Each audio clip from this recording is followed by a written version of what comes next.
And I mean, to me, that is the ultimate, like my mind loves that part of it, is that we're always looking for pieces that make us bigger, better, faster, stronger in this sport, and we're never going to win. I hate things that I can win too easily, too fast, things that are too easy to master. I mean, if it's easy to master, what is the point in doing it if anybody can do it?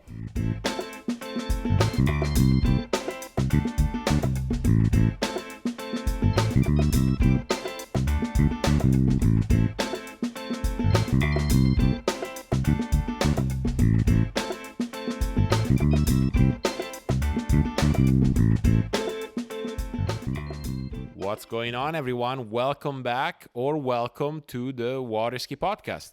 This is your host, Matteo, and in this podcast, what we mainly do is promote water skiing through the voices of people in the sport.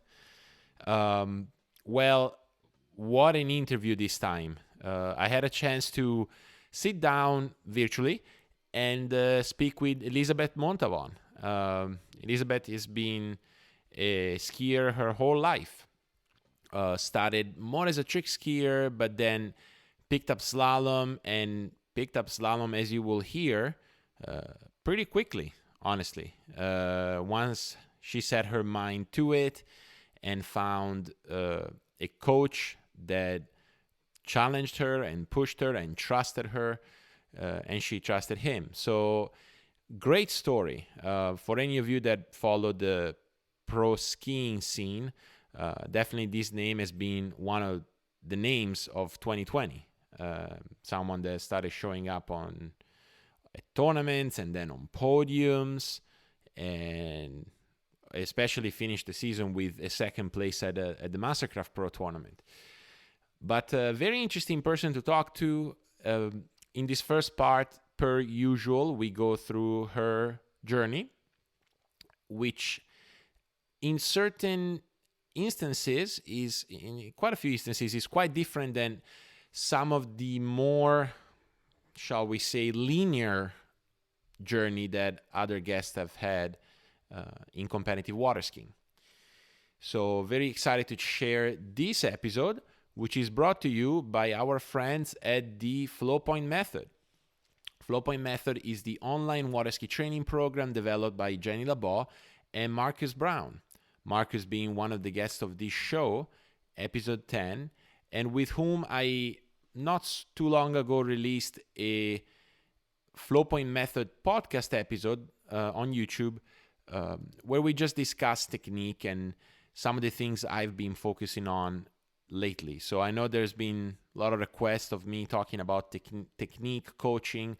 You can get some of that there. But going back to the Flowpoint Method, they cover it all. Technique, fitness, nutrition, mindset. They have a truly holistic approach for people who are truly committed to take their skiing to their next level. We just started 2 days ago, yesterday, in the off-season training, the module. And that is going to involve a lot of stuff off the water, obviously, because it's off-season. So I'm ready to have Jenny show me the ways outside of the water, despite I'm still skiing a little bit. But yeah, I mean, daily, weekly updates, huge, extensive library of videos, instructionals, and writings. You can finally remove the guesswork and get the most out of your time on the water and off the water too. You can become a member of the Flowpoint Method by going to thewaterskipodcast.com/Flowpoint Method, or you can click on the link in the show notes. And in the show notes, you can also find the link to the Flowpoint Method podcast episode I did with Marcus. So again, there's a free 3 days free trial. I mean, if you haven't checked that by now, I think I would urge you to do it, and so you can see the potential that this program has for your own skiing. So for now, let's get back to the interview with Elizabeth, and stay tuned for part 2 next week. Okay, Elizabeth, welcome to the Water Ski Podcast. Nice to have you here. How are you doing? Thank you so much. Yeah, thank you so much for having me. I'm so excited. I feel like you've really changed how people are able to interpret content about skiing. And I'm so grateful you've been doing this, and I'm so grateful to be here. Well, thank you. Those are very nice words. But this podcast is about guests, so we will talk about you a lot in this whatever time we spend talking, and we'll just get warm up with the usual question, which should act as your 28 off or 32 off. How did you get into skiing? How did I get into skiing? So you might not be familiar, this might be before your time, but my mom was a really good trick skier, female trick skier. She went pro when she was about 12. And wow. She grew up in Dixon, Illinois, skiing on a river behind her house. My grandparents met through skiing, but my grandpa was a show skier, and that was the first date question. He saw my grandma and he said, "If I can teach you to ski, I can take you out to dinner." And she said, "All right, okay, let's see works. what you got." So, anyway, they kind of became this ski family, and my mom was really good at a really young age and traveled quite a bit. My grandpa and Rob Shirley built the first Mastercraft down here in South Florida together. My mom was one of the first Mastercraft athletes. Back when Mastercraft made skis, that was, she was the trick skier. She got invited to the Masters when she was 12, and because my grandpa was obviously a Mastercraft promo guy, my grandpa said, "You're not going to the Masters, you won't be seen skiing behind an Autique." So 12 years old, invited to the Open Masters, and they turned down the invite. Like, who does that, That's right? how far back the boat rivalry goes. Yeah, wow. Exactly. That's crazy. So, skiing just kind of was something that we did as kids after school. My mom would pick us up, and we'd go home, and I grew up in the house next door to the house my mom grew up in, on the same river. So we would go out and ski until it was dark, and then, go home, and we'd do it all over again the next day. And this was in Illinois, right? Yep, Illinois, northern Illinois. Yeah. Okay. So it was, mostly like we could ski into the fall a little bit, definitely like wetsuit weather, as a lot of people know, and then a lot of skiing in the summer. And we would travel, to Florida, like to Pecos's and to the Destin area a little bit in the winter to try to keep some skiing going. But when you're a junior, it doesn't feel as important. You're just going wherever the family takes you. Yeah. So I grew up on the same river, and it was really hard to maintain a slalom course on the river, as you can imagine. So we would slalom from time to time, but my mom was a trick skier, my dad wasn't a skier, so I ended up being a trick skier. That was just what we could do a lot of. There was a slalom course on a pond. I call it a pond because there was no room for pre-gates. That's how short it was. And so we would, maybe like on the weekends or every other weekend, we'd go out and ski on the pond, and I'd get to slalom a little bit. But it was really just like, hey, go throw on that other long ski as something else to do. Okay. And it was mostly trick skiing. And so I think like a lot of junior skiers, I just did what my parents told me. I learned the tricks, I learned my runs, went to tournaments. Didn't really have a concept of how good I was relative to the other girls my age until I was much older, really, because my family's very like achievement oriented. So even when I'd win a nationals, it was always, you could have won by this many more points though. Ah, wow. Okay, that type. Yeah, we're that family. So, I never really reveled in any of my successes that I had as a junior. And then I got to this point where trick skiing was going to a new level for women, for junior women and for women, where everybody was starting to learn flips. And I hated flips. I could not figure them out. It wasn't my thing. And so we kind of hit a little bit of a wall there. And I think I grew as much as I could within my trick career. And then it was time for college.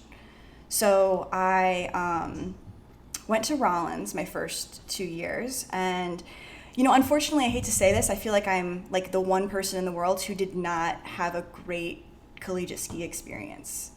And I hate to say that because I think collegiate skiing is such a good segment of water skiing. I think it brings a lot of new people in. I think it helps people grow their skill set in a way that they otherwise might not have. It's community. Some people get to travel more than they ever have before. Like, collegiate skiing is such a good thing, and I just had such a terrible experience collegiate skiing. So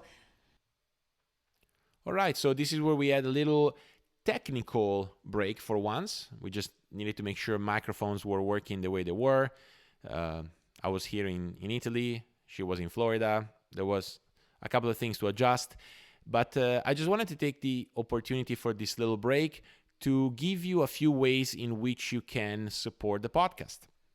And you'll find the links to all of these in the show notes. But just as a reminder, you can donate to the podcast via PayPal. You can write a review and leave a rate and review on Apple Podcast. And also, I discovered on Podchaser. That's another podcast platform that I personally wasn't familiar with, but I've been told that a lot of people use. So that platform gives the opportunity for a rate and review. So any rates and reviews really help the podcast go up in charts that are about sports. And, you know, it's a good way of promoting water skiing, just to pop up on some sporting charts. You can also advertise on the podcast. I've had adverts, as you might have heard, until now. The only thing that I ask is that if you decide to advertise, you have to have some promotion code, some advantage for the listeners. So if you're thinking about advertising on the podcast, keep that in mind. And the other way is to simply, share it on social media, talk about it with friends, spread the word. These are some of the ways in which you can help the work behind the Water Ski Podcast. That's it. Back to the interview. Okay, so you were telling me that's a first. That's a first. And I know that the collegiate experience is obviously different for everyone. So honestly, I'm curious to hear what didn't work for you, because it seems like you recognize the potential, but it sounded like you didn't have that good of an experience. Tell me more. So yeah, and I really hate to say it, of course, but I went to Rollins my first 2 years, and I was their top seed women's tricker at the time, I think, and I think it was just a case of a bad culture at the time. Like, I don't blame Rollins or the leadership in the slightest. There was just a few people on the team who were not great at being teammates, and then me being from the Midwest and being super naive and just loving this idea of, oh my God, we're like on a team now, I kind of just walked into it very blindly. And I mean, of course, you expect a little bit of hazing in any organization in college. I don't think there's anything wrong with that, but there was this whole different level that it went to, and it was really a lot of bullying, and it wasn't just me who was being bullied, there was other people. But for me, it was too much. I mean, people messing with equipment and loosening screws, and people going out the front and getting hurt, and people stealing all your money out of your bag, or stealing, just what? Like insanity. Yeah. No way. And I mean, I'm really thrilled to say that all of those people, none of them ski anymore at all, which is fantastic, because we don't need those people in the sport. No. And all the good people on that team from my time are still in skiing, and that's exactly how it should be. But, I really just wanted to give my best as an athlete to this team. I showed up, I think, in all 5 years of my collegiate skiing, because I transferred, I had that one season off, so 4 years. I think I only fell once. I think I tricked 33-40 every single time I skied in a collegiate tournament. Like, I was so about, these people are depending on me. This isn't about me. This is about the team aspect, and I can't let them down.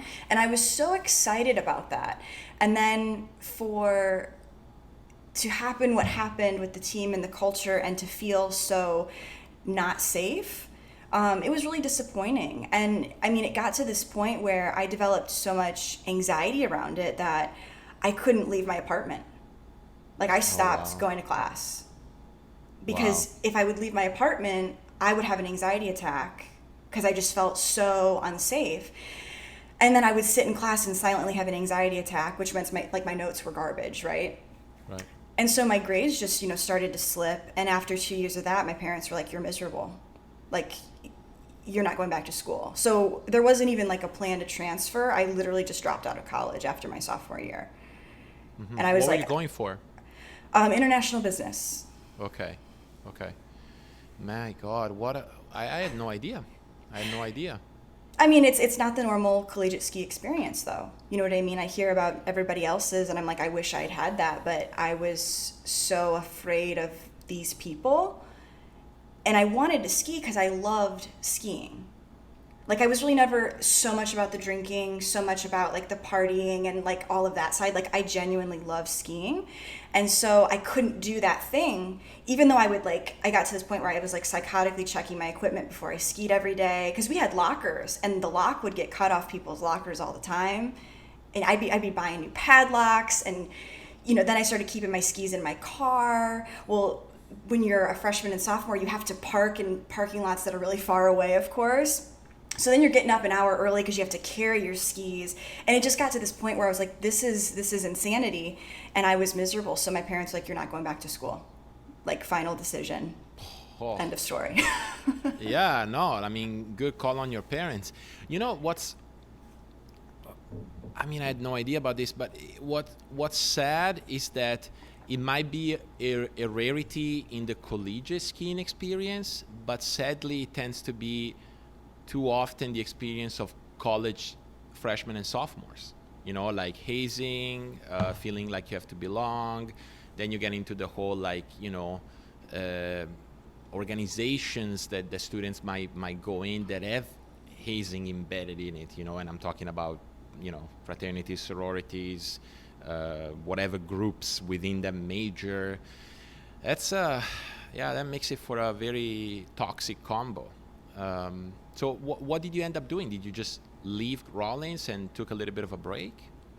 Yeah, I mean, I left Rollins. At that time I went and saw somebody, and they diagnosed me with clinical depression and anxiety. They put me on an anti-anxiety medication. And so I don't have to tell you, I mean, sure, I didn't feel sad anymore, but I couldn't feel happy, right? Like, I was just felt nothing. I was very neutral. Yeah. So I was like a mildly functioning human. And I didn't really have a plan. I didn't know what to do. I still wanted to ski, but it was traumatic for me. And, during all of this time, my brother, I don't know if you've met my brother, Zach, but he was skiing phenomenally. He was still a junior. He was in Boys 3. And he was a really good, and still is a really good trick and slalom skier. Like, he was always vying for first at U.S. Nationals in 2 events. And so we were still spending a lot of time around skiing in the summers. But it was mostly about, like, let's get Zach trained and get Zach ready for whatever events he has going on. And that summer after I dropped out of school, there was I think it was a Junior U.S. Open at the Boscases in Arkansas. Mm-hmm. I don't think it was a Junior U.S. Team Trials. I think it was Junior U.S. Open. And we went, and I just went to support Zach and to hang out with everybody. And Lyman Hardy is actually a very good friend of my mom's. And Lyman asked my mom, what's Elizabeth doing? How is Elizabeth doing? And my mom was like, well, she's dropped out of college. We have no idea what she's doing. So everything's great. And, Lyman was like, nope, she's going to Alabama in the fall. And my mom was like, what are you talking about? And he was like, I got this. And I'll be damned if he didn't make 2 phone calls in July, and I was enrolled for August. Wow. Like, I owe Lyman so much. And he was right. He was like, Alabama is good people, because he knew the team very well at the time, of course. And he was like, it's a big school, so there'll be a lot of things for her to do and see, whereas Rollins was very small. So it's kind of like, once you get the run of Rollins, that's all there is. And he was like, we'll take care of her. And I was like, mm-hmm. Well, what if I don't want to go? And my mom was like, you don't really have a choice because you have no plan. I was like, that's fair. Yeah, that's fair. So I switched my major to marketing because that was what I really wanted to study anyway. And Rollins didn't offer marketing. So I was like, okay, I'm going to this big school. I know some people on this team from collegiate skiing. They gave me a full ride, actually. I was their top seed women's trick skier. And I hopped off the anti-anxiety medication. I said, I'm going to figure this shit out. I want to feel happy. If I have to feel sad in the process, I'm going to figure this out. But I don't want to be dependent on this, and I will sort out my anxiety. So I transferred to Alabama, and of course I had to redshirt for a season.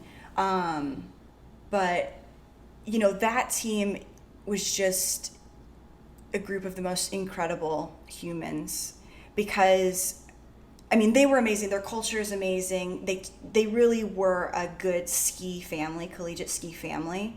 But even though nobody really knew what I had just gone through, because it was still so fresh, I hadn't really processed it. It's easy now, many years later, to look back and look at the series of events and, talk about it. But at the time, I just knew I had been through a lot of trauma. I didn't understand why it had happened. And was it a big deal, or was I making a bigger deal than what it was? Like, I really didn't know. And they really just gave me space to ski and to try to get my grades up, right? Because all my grades had bottomed out. And they just let me do my thing and were there for me when I needed it. And when I needed space, they gave me space. And I can't possibly express enough how grateful I am to them for doing that, because it was never discussed. We never talked about any of it. I think somehow intuitively, just as empathetic humans, they just knew. And because I was still dealing with so much social anxiety, even though this was a great group of people, I still had all those trust issues. I didn't really get to go to all the parties as much. I didn't go to all the events. I still kept to myself. And so, of course I regret that a little bit, because like I said, I wish I'd had that phenomenal collegiate ski experience. But I think those 3 years there were just the first phase of my healing process and me figuring out who I wanted to be in skiing. Because obviously when you go from junior to adult skier, there's the big, okay, do you really want to do this? How do you want to do it? When you're spending your own money on it, it's a different conversation. So, they really gave me that space to figure it out, and it was a good experience for me, all things considered. Yeah, that's you marked on something interesting. You used college to figure out your skiing, which is interesting. Your place in skiing, as those were your words. Which for other people, the decision to go to college, for skiers like yourself, like someone who was training, who was doing nationals, bred into achievement environment, making the decision to pursue collegiate skiing is that decision, right? It's okay, this is what I'm going to do, and then I'm going to try my best after that. Whereas for you, it was that transition moment. So no wonder that you had to use that moment to figure it out, right? And I'm glad to hear that you were surrounded by understanding people, because so when did you graduate, if I can ask? 2017. Yeah. So you were going through this 6 years ago, 5 years ago, something like this? Yeah. 5, 4, yeah. Yeah. At a time where mental health in sport, that conversation was just starting, right? Yeah, that's true, actually. Phelps speaking out, Kevin Love. So the public conversation around mental health in sport wasn't really there yet. Yeah, I didn't really think of it that way. But, now that you say that, I went to see, so at Rollins, they have something that is special about Rollins is they have a lot of athletic support for all the sports. And so there was a psychiatrist for all the athletes. And I went and saw her, and I told her what was going on. And she literally looked at me and said, there's nothing I can do for you. There's nothing that can be done. You're just messed up. And I was like, first of all, that is not how professionals operate. What the hell? Yeah, anybody who's in this, field of psychology, I know that is not the MO. And so that was really disappointing. So when you're 19 and you're looking at an adult do a terrible job of being an adult, right? and you're like, oh my God, how do I tell you how to do your job right now? Because I know you're doing it wrong, and I am messed up, but I'm trying to get out. Like, I'm asking for help, and you're just looking at me like, yeah, you're no, the professional that is supposed to help me, right? And she's like, it's too late, you're too far gone. What the hell? My God, what a... Yeah, I mean, the toxic environment and toxic encounters, But, I think, like, if I had to be one of the people who went through being a collegiate athlete back when mental health wasn't something as openly discussed, and so now I get to discuss it, and we realize how important it is. And my brother's only 5 years younger than me, so he's about to graduate soon anyway. But for people like my little brother, somebody else's little brother gets the benefit of people being more aware. Hey, you know what? I'm resilient. Obviously, yeah. I'm fine. Obviously I turned out okay. And I like the direction everything's going in that regard. But yeah, it was interesting because, and also you got to remember, when I was in my collegiate ski career, Erica Lang was absolutely changing the face of women's trick skiing. Yep. Which was, my whole identity was wrapped up in trick skiing. And I knew I wasn't going to flip at all because I hated it. And I'm big. I'm 5'9". But did you try, like, give me your story, because you went a lot to Picasses, right? I did. And there's another guy from the Czech Republic that you might remember, so Zdeněk Coleman, so Martin's older brother, who got all the way to trick $9,000 without a single flip. And he went to Corey so much trying to learn one damn flip, and he couldn't, right? Wow. And I wanna talk to him because, I mean, even I managed to do a flip, So, but what was it for you? Like, upside down, scared, not wanting to do it? What was your experience? I can't explain it. If you put me in a handstand, I will pass out. If I go upside down, cartwheel, if I hang from a bar upside down, I just pass out. It's not fear. It's not like I don't want to, because I'll try anything. But literally I would go upside down, I would black out, and then I would wake up right as you're really supposed to, like, prepare to land. And there was no time to prepare. I was just becoming conscious again. So, I mean, how do you coach to that? Like, I worked with at Picos's, we worked at Reni's, Camilo, like Chet. I mean, everybody tried to teach me flips, and there's nothing you can do for the girl who blacks out upside down, right? Yeah, well, yeah. No, tough. So even on a trampoline, like, nothing. No way. It's I don't know what it is. I lose complete awareness of my surroundings. Can't see anything, can't hear anything. Yeah, I mean, it's like this massive fatal flaw of mine, which it just hurts so badly because I love trick skiing. I could watch trick skiing all day. I will drive trick skiing all day. I will pick you up as many times as you want to fall. I could pin all day. I mean, I just love it. And I watch them do it, and I'm like, oh my God, I could do that run, and I would actually do the tricks in this order and this combination, and watch old trick runs, and why are we not mirroring what they did back then? And I just can't do what I want to do on a trick ski. Yeah, and that's a fair point, because I would say up until Clem and Natalia, you could still get around without flipping, or even just do one flip and be a very competitive, female trick skier. But once Natalia and Clem took over, and then obviously Erica and Anna and Neely after them, yeah, you need to flip, and you need to flip a lot also, so yeah, exactly. Yeah, it's I can see how that transition is, like, brought difficulties for you, so but that doesn't mean, like, you could have said, well, okay, done, and yet slalom took over, right?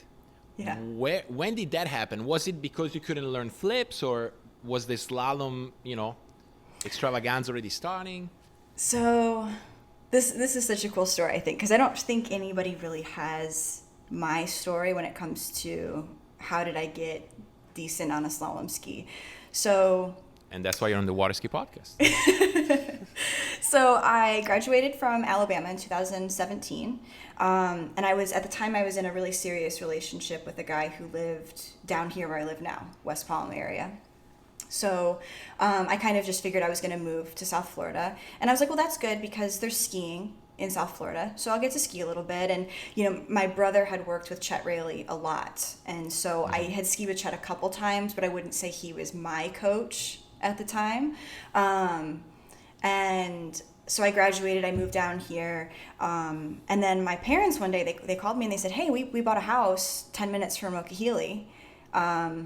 Because we didn't want to be like far from you, down the road. And I was like, okay, I guess I'm getting no space, but yeah, exactly.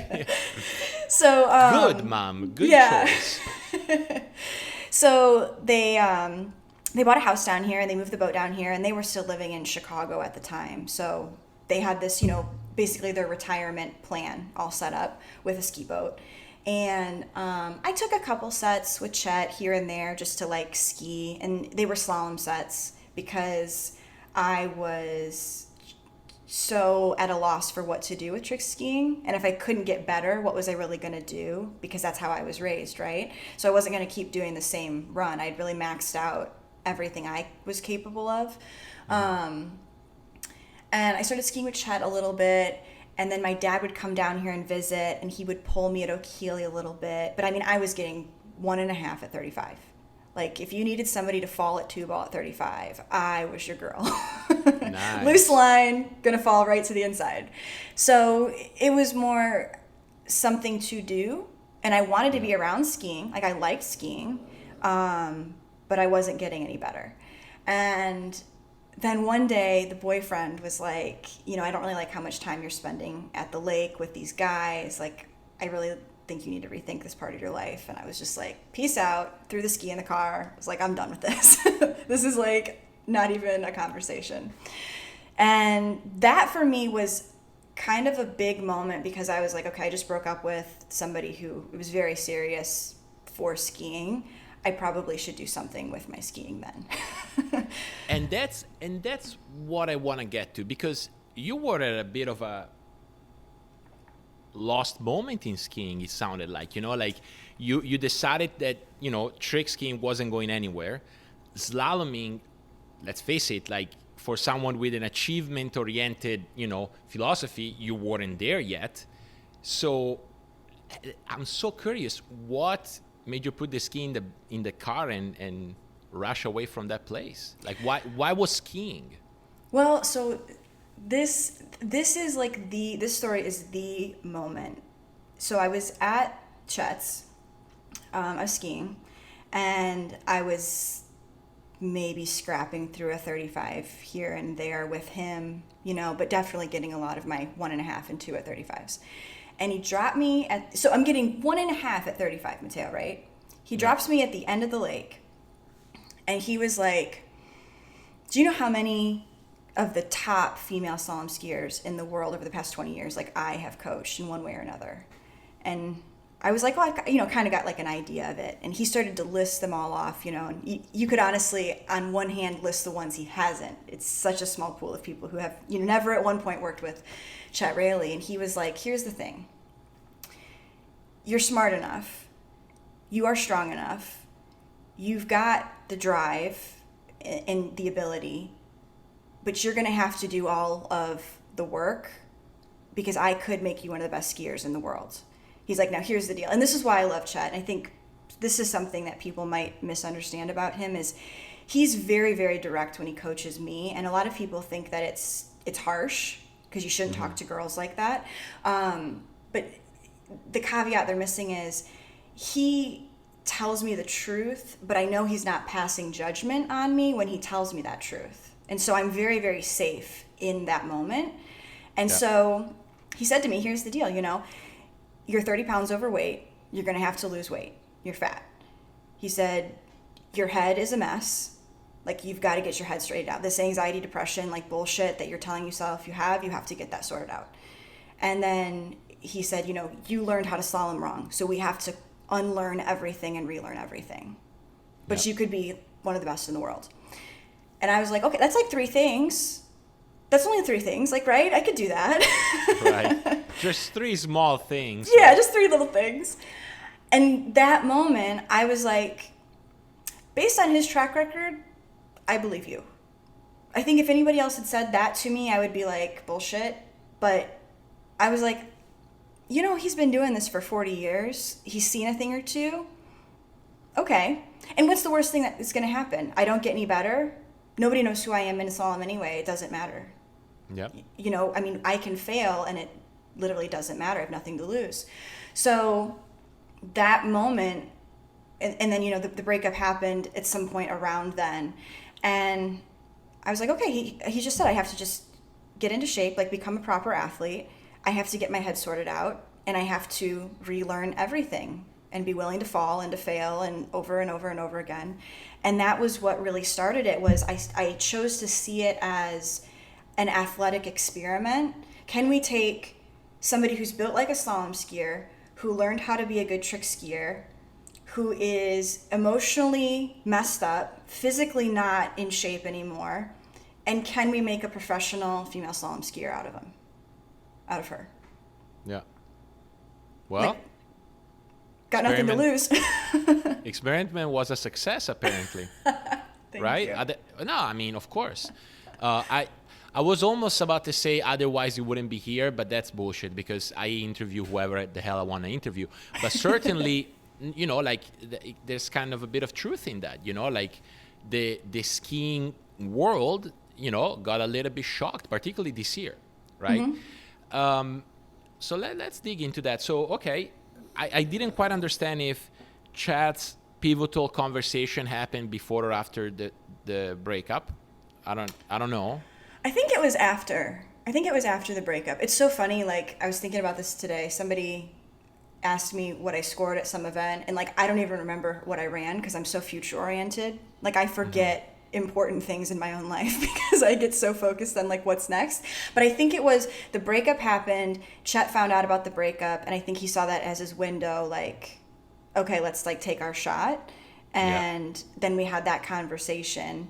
And I mean, at the time, like I told my dad that because he was planning on moving down here because he wanted to retire as early as he could. And I was like, so I'm going to need you to start pulling me. And I have to figure out how to make a living and train now as a pro skier. And I think my dad a little bit was like, this is a joke, right?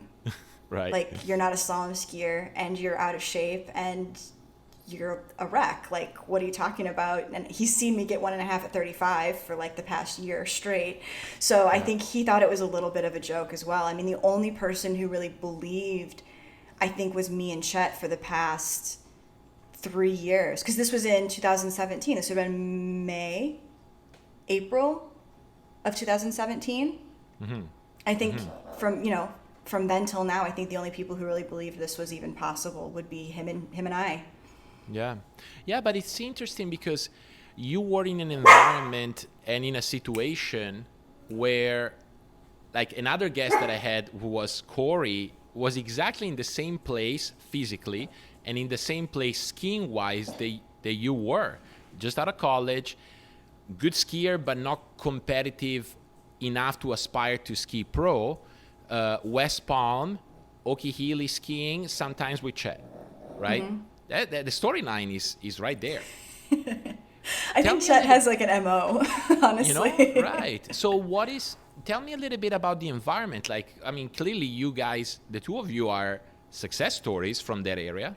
What works there? Is it Okehili, access, weather, a combination of everything? You know, I think so I don't know how much Corey worked with Chet necessarily, but for me it was a lot of, whatever Chet says to do, I'm just going to do it.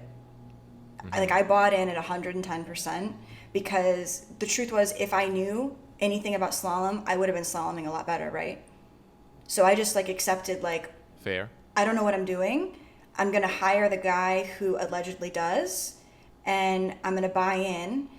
And if it doesn't start to pay out, like, then I know. But if I only buy in halfway and cherry pick his coaching, if it doesn't work, then we don't really know, is it the coaching or is it because I didn't go all in on Chet? Mm-hmm. So I think for me it was I went all in, but also I skied so much. Like, we skied, I mean, I still every day, not every day, but the 5 days I ski with my dad, my sets are 12 pass sets minimum. Like, just rep, like I have to get reps in because I have so little experience in slalom compared to the other girls I stand on the dock with. So I think that at Oak Healy, because you do have 5 slalom courses, there's always a place to ski. And if you're willing to put in the time on the water and put in the work, then yeah, you can get better really quickly, because it's really just about spending enough time on the water, attempting to do at least the right things. And I think it compounds success. And we have better weather, we have access to a lot of things. So if you're willing to put in that work, this is like the place to do it. It's almost like if you need to get better faster than what's possible, like at an accelerated pace, this is honestly an ideal environment to do so.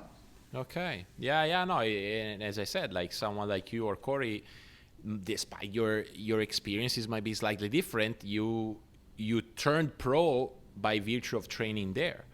So yeah, no, it's an interesting. That says something about Chet. That says something about Oak Healy. That says something about West Palm. Clearly a good place to develop your own skiing. And I found it very interesting that you said, you were lacking the reps, because it's always a matter of conversation, like how much should you ski, how many passes you should get, like, in tournament it's one and done, like, can you get used to make mistakes? There's so many conversations that can sprout out of that, but I like your simple, I miss the reps, I need reps, I think a lot of skiers overanalyze how much should they ski. So like I skied junior masters, I tricked. I've never slalomed there. So, God willing, I qualify for a masters. That's an experience I don't have. Whereas a lot of the women I would be skiing against did get to ski junior masters several years, and it probably isn't going to be their first pro masters. So they have all that experience, right? So I'm trying to fabricate and manufacture experience in a very short amount of time, because, the worst thing I think I can do is let myself just age and try to pick up experience at a normal rate. Because by the time I have all the experience I think I might want, it might be 10 years down the road. I might be 36, and I don't want to be just peaking when I'm 36. You know what I mean? So I think that you can't get better at something if you're not doing it.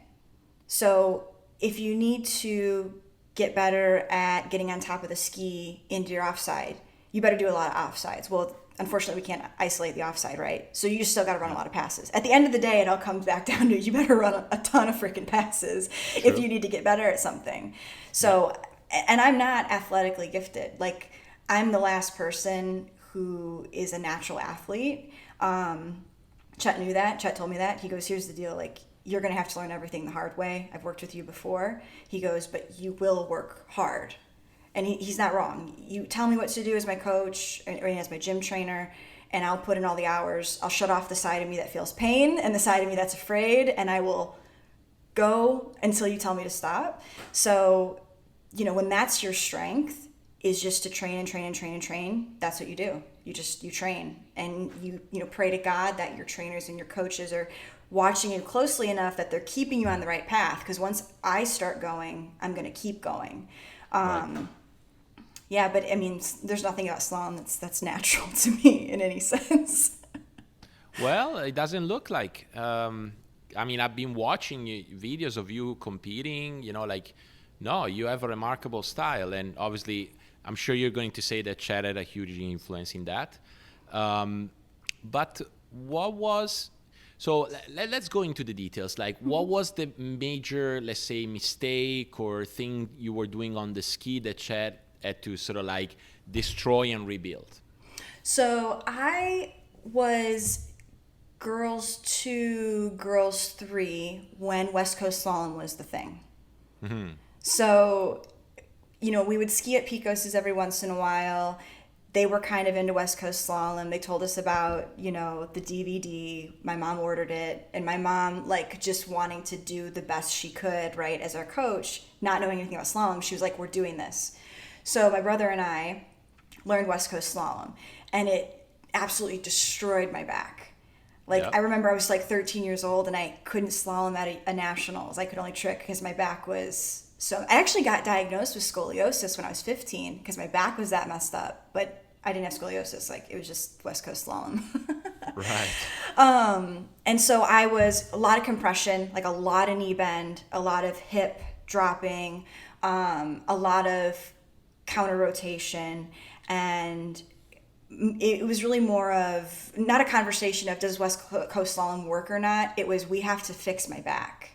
So I was skiing with Chet, and I mean, I was in excruciating pain for probably the first year and a half because my back had been destroyed, and we never really found a solution for it, because even throughout college when I would slalom for fun, I was just doing what I knew, which was West Coast slalom. So I was just re-injuring myself and didn't really have an understanding of that. And, you know, first things first with Chet was, he was like, you have to get your legs straight-ish, obviously not locked out, right? But straight legs, and we have to get your hips straight. If the hip is a joint, you know, we have to get it straight. I hate saying hips up, because then I think people overextend and overarch their body. So I say hips straight instead of, you know, hips bent as a joint. And that was really priority one, because then we were able to take a lot of load off of my back.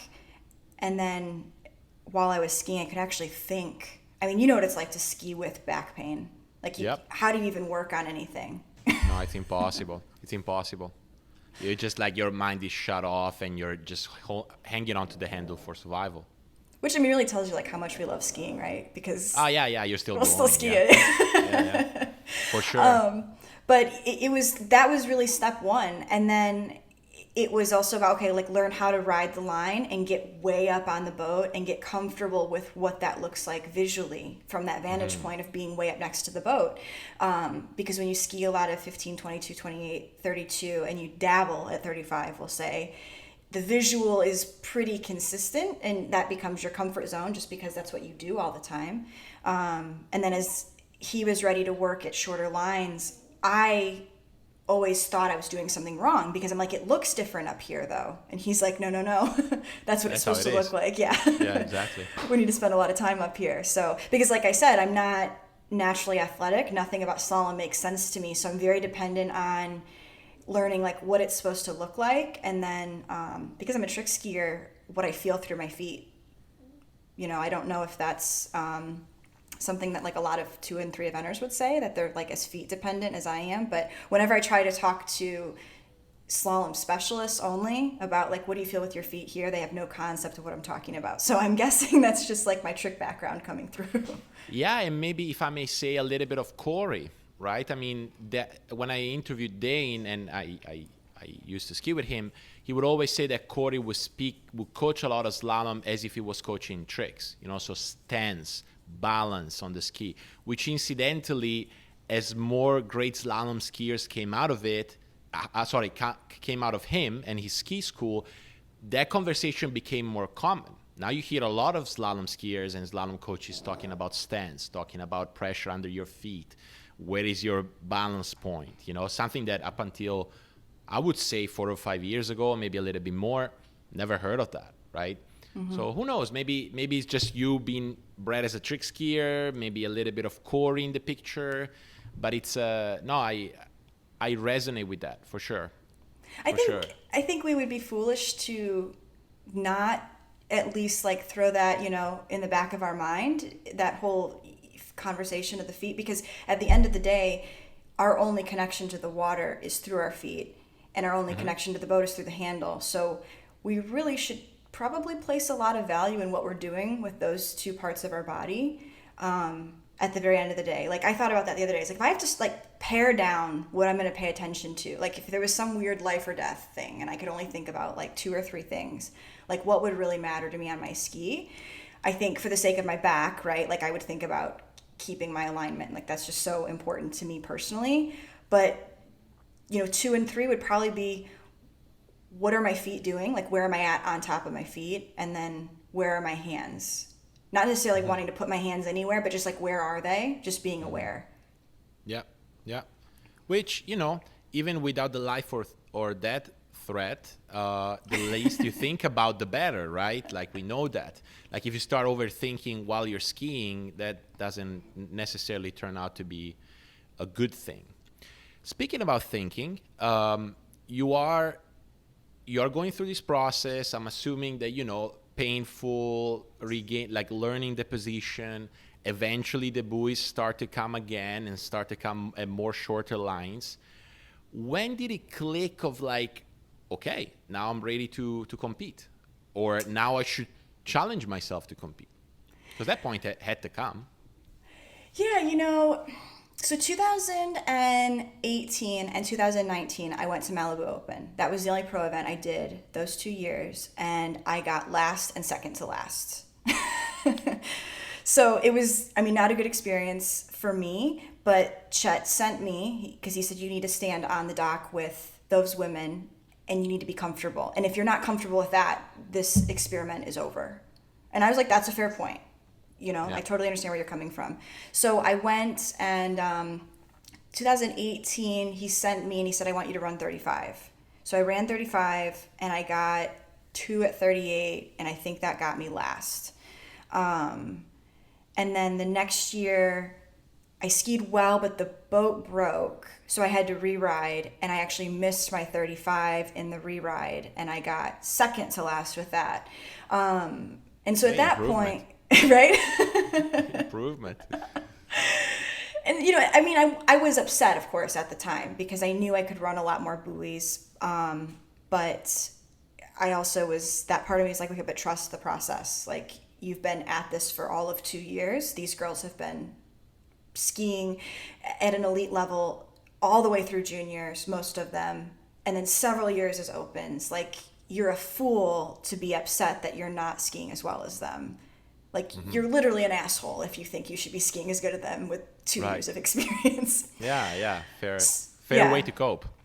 So I worked hard in the winter of 2019. And then 3 weeks before Moomba, I was sitting in the water at the end of the lake, and Chet pulled up like really close to me in the boat, and he like hung over the side, and he was like, hey. And I was like, what? And he's like, you want to go to Moomba? And I was like, it's in 3 weeks. Like, they close registration. Like, I'd have to like I work, right? Like, right. I have a job. And he's like, I'm just saying. He goes, it's windy, it's cold here. Like, you've been skiing really well and like all the chop. He's like, why don't you just like go to Moomba? And I was like, I just like felt like my head was spinning. I was like, what are you talking about? And he's like, okay, but he goes, I don't mean to make a big deal about it, but I do need you to decide by the end of the day, because we have to decide if we're getting ready or not. And I was like, okay, I'll go to Moomba. Like, I'll go to Moomba. Sure, whatever. Right. So oh my God, and at the time, my credit card info had gotten stolen. So I didn't have a credit card, right? So I called my dad and I'm like, Dad, I need you to enter me in Moomba. And he's like, what the hell are you talking about? And I was like, they just opened up registration, especially for me. I don't have a credit card. Like, I need to register. I'm like, register me and then I'll pay you tomorrow, like when I see you, right? And he's like, this doesn't make any sense to me. And I'm like, I just need you to trust me a little bit. So I registered for Moomba, bought the flight, whatever, had 3 weeks to get ready, basically, because we just decided. And I was, that whole week right before Moomba, I was so sick. Like, super, super sick.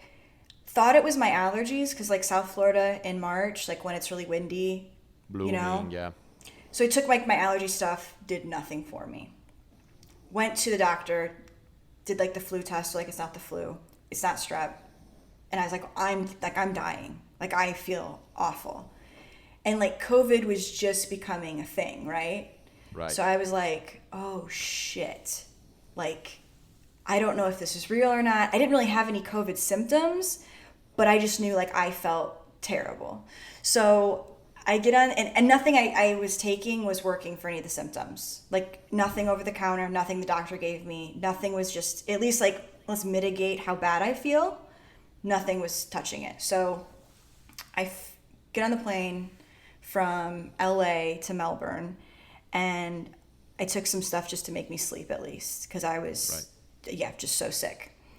Get there, and then this year they had all that rain, right? So they had to cancel the second day of juniors to, get the courses fixed so that we could ski. And I was like, okay, I've got like a couple days at least to try to like sleep it all off and feel better. And I mean, I was not getting better. Like I was on week 2 and I was just like still sick. And I was like, I knew I couldn't tell anybody I wasn't feeling well because people were starting to get a little bit antsy about COVID. And I didn't really know what I had. So basically when I wasn't skiing at Moomba, I was in the hotel room just trying to sleep for the most part. But, you know, I went to Moomba and I was like, people have done better in worse. So I feel sick. It is Moomba. You've been there. It's rolly. There's a current. It's loud. Like, it's just everything you wouldn't pick for your dream ski set. Right. And, but, you know, I went with the goal of ski 3 times. You know, Chet and George Levine, who I ski with at Chet's a lot. You know, George texted me every morning. He's like, just ski 3 times. Like, just get one more under your belt. So even though I didn't feel well, it was kind of like that part of me, like that autopilot, like I shut off and I just like trusted my training a little bit. I hate to say that because that doesn't sound, I don't think that sounds very impressive when people say I just like shut off and did what I do. But that's really what I did because I felt so sick. And I made the finals at Moomba and I was like, okay, I think I can do this. Like, I think, because I'd never skied in a foreign country before. I went all by myself. I was sick. Obviously, the last 2 pro events I went to, I got last and second to last. Now we're at Moomba, which is notoriously intimidating. And I made the finals, and I was like, okay, like, this is doable. Like, I can handle this. And then came home, you know, COVID happened and everything, and we trained when we could, when the lakes weren't closed. And then I went to Hilltop. Oh, hold on. That's you're not gonna speed that one up. Finals, you're in the finals. What you wanted the moment. I'm trying to get you to the moment. No. Because this is quite impressive, right? Like you skied 18 and 19 Malibu, second last. Pretty courageous choice to go to Moomba, you know, like do something like Hilltop or like, you know, to me, Moomba Masters Worlds, like that's the Grand Slam, right? Mm-hmm. So after going last and second last, you decide to go to Moomba. Never been abroad to ski, and you make the final. I mean, that's gotta leave a mark. Like you on that long journey home, you must have had a thought or two, you know, about where you were going with your skiing this year. I got more hungry. Like, I was just like, I'm going to go home. You have no idea how hard I'm going to train. Like, I want to ski in all the wind and all the rollers. I want to roller, because in the finals, I fell at 4-ball at 35 because of a roller. And as a lefty, 4-ball in any pass is important, right? So I was like, I want to roller at every 4-ball for the rest of my life. And I'm going to turn that 4-ball like you've never seen. And so I was excited, but I also knew how much better I could have skied. I mean, the minute I fell and they put you on the little boat and bring you back to the dock, like I already had like everything in my head I wanted to work on when I got home. And I was just pissed that I couldn't go take a set somewhere. I was pissed I had to fly all the way home to work on it. I was like, this is bullshit. I want to go ski. Classic thought, right? Classic thought. Yeah. So, I mean, the flight home from Moomba, like Mastercraft was that drive home while I still had a lot of things I wanted to work on in my head. That one was more like a wow to me. Like I was a little bit like, okay, I feel like I deserve to be a little bit impressed with myself. Moomba, I was not there yet. I was still like, you have so much work to do. Oh my God. You know, I think the only reason I did so well at Moomba after getting last and second to last was I went into Moomba going, these girls have got a lot of experience and some of them have even skied here. But at the end of the day, Moomba is the most level playing field there is. And so somebody like me who has no advantages, that is my advantage. Yeah. Is that it's a level playing field. So if I just, you know, stay on my toes and know when to strike, there's a shot I might come out of this okay. Yeah. And to be honest, it sounded like it was the first time that you achieved the goal that Chet set for you, right? In terms of what the goal, like I think the goal he gave you in 2018 was round 35. You didn't, or no, maybe you did. No, you did. You did round 35. Sorry. Yeah, no, I did run 35. But I mean, he, you know, and honestly, actually, now that you mentioned that, he did send me with 2 goals. It was ski 3 times, but also run 35 every time. and I didn't run 35 in the final. I fell. But yeah, in the first round, I ran 3.5 at 38. And I think that actually put me second seed for the next round. Because I was like, that's big. I was so early off the dock, and I was like, okay, I'm just gonna do me. And I ran my 3.5, and of course I was pissed that I didn't run it because it was 4-ball again, same 4-ball, same roller off of the same sewer grate that got me.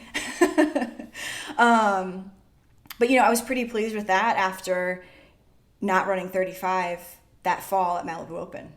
Yeah. I mean, it's way more impressive that, for sure.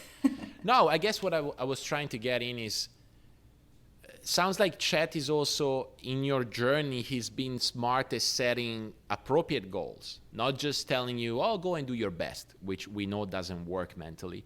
But also, he didn't give you a goal of like, that it was too far unreachable, right? It sounded every time you went to a pro tournament, your goals were hard, but achievable, possibly, right? And those are the ones that give you the most motivation. Yeah. And you strike me as someone very motivated. So let's continue to talk about this season, so did you ski LCQ? No, I didn't ski LCQ. I can't remember why, but he was like, you don't need that one. And I just maybe it didn't even happen, did it? Probably was May. Did it happen, LCQ? See, this is what I'm talking about, Matteo. I don't remember things like from the past. I'm so terrible at this. Yeah, this is blurry to me too because I wasn't there. But no, maybe there wasn't even an LCQ this year. Yeah, well, we're going to get a lot of shit about this. But anyway, so after that, Hilltop. Yeah? Yeah, so Hilltop happened. And that was another, honestly, like all my events aside from Malibu this year were super last minute. So Becky Lathrop was flying out to drive the event, and they were short pro female skiers because this was the same weekend as the Stillwater Team Challenge in Wisconsin. So a lot of girls went to that, and there was less women at Hilltop, and she was like, hey, I don't know what you have going on, but it's a really cool lake. I don't know if you ever skied there. I'll be there. We can hang out. You should come. And I was like, I called Chet and I said, may I go?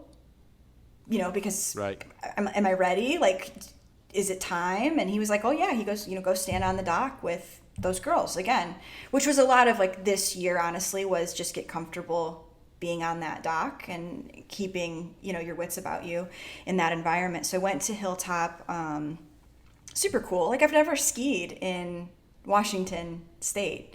I don't do a lot of West Coast skiing. So that was just a cool experience in itself. And that's something I've noticed about pro events is you want to like take in the moment because it's usually really unique, but you're also like, shit, I have to compete right now. Yeah, it's a tough balance to keep, right? Yeah. It's a tough balance to keep. And I mean, Hilltop is gorgeous. It skis well, it looks good, the people are nice there, like the community there is really nice. So how did that work out for you? It was a really good event. At the time I was flipping back and forth between skis, and I would say in hindsight I took the wrong ski for that lake, and how cool the water was. But I got third. I don't think I ran a 38. No, I know I didn't run a 38 because I came home and the next day I got, in the boat with my dad, and I said, Dad, we have to do whatever it takes to not miss 38s anymore. And he was like, okay, like that's what we'll work on.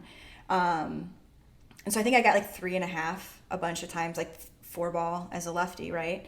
But it was still like a good experience. Like I was like, okay, I've got more 35s in pro events under my belts. Like I think I ran 35 all 4 rounds, and 35 sounds like it's of no consequence in, pro female slalom skiing. But for me, coming from where I had in my massive 2.5 years of a pro career, and the first 2 years only went to 2 events in total, running 35s in events was important to me. That was like getting those reps in and knowing I could do it, and it wasn't it didn't feel like so much pressure to run the 35. It became a point of like, how do I want to run this 35, right? So that was really good, and that was my first podium. Yeah. So you stand up on the podium, they give you a little check, you're smiling, you're holding your ski. Any thoughts in that moment? I mean, my usual, like, I have so much work to do and I can think of 10 things I want to work on. Right. Yeah, Right. I was so ready to go home. But it was a really cool event. Like, it was, in a weird way, it was just so intimate. Like, all the pros who got to be there, we got to spend a lot of time just like talking down at the dock, and it was super low key, even though it was a pro event. And I really loved that. Like, I got to talk to a lot of people that maybe I otherwise wouldn't have at other pro events just because of the setup. But yeah, I came out of Hilltop was the tournament where, like, on the plane ride home, I was like, I'm going to do whatever it takes to learn 38 inside and out. And that was what we did. So I'm going to give you a blunt statement just by some of the things you said, and then I hope you can correct me or whatever. But, like, it sounds you're like a very process, performance oriented rather than like outcome. You know, like, because I mean, someone who cares about outcome, you get third at a pro event, you know, you're like, what? Not bad. There's only 2 steps left. Someone who's performance oriented is like, well, no, there's more buoys to turn, there's better movements, there's better gates, you know, better equipment, more fit. Interesting, especially, you know, like, I can almost see why Hilltop wasn't that validating. Maybe, you know, it was great experience, but your thinking was, I need to work more. You know, I think, like, somehow innately I'm wired to be very big picture. So anything in the past, like, while I can learn from it, it doesn't have all that much value to me. And I know that, you know, so, okay, Regina is 10 years older than me. And I think we can agree Regina is the best female slalom skier of all time. She's the most dominant. Yep. Has been and is continuing to be. She's exactly 10 years older than me. And so, in my mind, I know that once Regina stops being so dominant or she retires, the clock starts ticking for me, and I have 10 years left. So every year that she continues to win almost everything is another year that the clock hasn't started for me, because some people might say I'm already too old to get started, which I think is like a stupid bullshit narrative anyway. But okay, like, if you want to go down that road, am I too old? Okay, let's talk about this. No, Regina's 36 and she's still doing what she's doing. So the clock hasn't started ticking yet. And as long as it hasn't, I'm going to work as hard as I can and get caught up as much as I can and gain as much experience as I can, because then once she decides she's done, or maybe she's physically not capable, or whatever happens, I know I've got 10 years left, is the way like I choose to see it right now. Yep. And so I think when you're thinking in terms of at least 10 years or more, I think very big picture. Like, Hilltop was great. I got, you know, podium, and that was great, and it was really fun, and it was validating. But what is one event in that big picture? You know, my 10-year plus plan. It was a great moment. I cherish it. I'm really grateful to all the people who helped me get there and who made it, but there is just so much more to be had, and there's so much more work to do. Like, we're probably 2% into my journey if things keep going the way that I want and I foresee. I know it's an interesting approach, right? Because on one hand, that seems to be the right approach to become very good at something, right? But then on the other hand, it seems like if you don't ever get to acknowledge your accomplishments, or at least like hold them a little bit before they disappear, how do you measure how good you are? Now, luckily, water skiing has a very blunt, in-your-face way of doing it, which is the 6 buoys, right?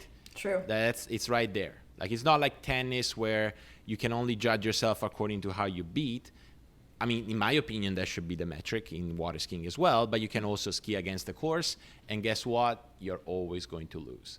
Even Regina loses against the course. Even Nate loses against the course. So maybe performance-oriented is the strategy. Well, for somebody like me, skiing is a game we can't beat it, right?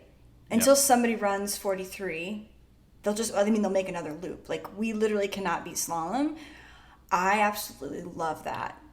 Like, I like things I know I can't beat. And what I love about slalom, because it's not just 6 buoys, it's wind and air temperature and water temperature and the boat and the driver and the ski and the fin and the wing and your boot and you and the rope and what's it made of. Rope. Yeah, exactly. Everything. Yeah, that's the conversation. Yeah. It's like trying to solve a Rubik's Cube that's fighting against you. And maybe the Rubik's Cube's not trying to beat you, but it's just going to do whatever it wants to do. Mm-hmm.